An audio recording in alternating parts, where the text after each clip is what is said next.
મિત્રો, આજે મારી આ ગાડીનો એક્સિડન્ટ થઈ ગયો ગાંધીનગર, જેમાં મારી ગાડી એક જગ્યાએ બ્રેક વાગી ગઈ અને પછી પાછળથી એક ભાઈએ પણ એમની બ્રેક મારીની જગ્યા ઉપર ઊભા હતા, પણ પાછળથી ત્રીજી જે ગાડી તમને દેખાય એ બેન ફૂલ સ્પીડમાં હતા અને એમને ગાડી જે વચ્ચેના ભાઈને ઠોકી અને એમની ટક્કર લાગીને એ ગાડી આગળ આવી અને મારી આ ગાડીને પણ ટક્કર મારી.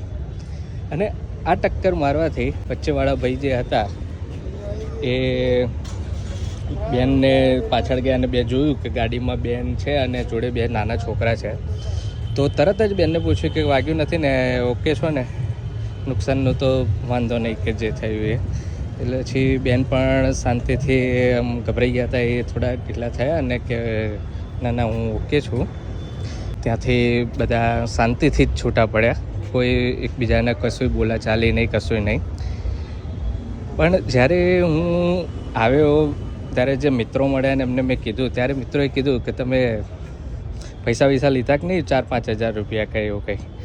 એટલે ત્યારે મેં કીધું અરે પૈસાને તો યાર સાવ એટલા આપણે નથી નીચા બની જવાનું કે ભાઈ આપણે ગાડીને અથડાવ્યું તો આપણે એના પૈસા વસૂલવા ત્યાં બેસીએ.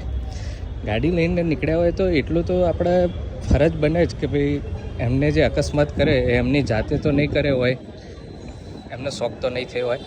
આકસ્મિક ઘટના જે બની હોય તો એને મોટું રૌદ્ર સ્વરૂપ આપીને અને એના પૈસા પડાવવા સુધી મારામારી સુધી ના આવવું જોઈએ.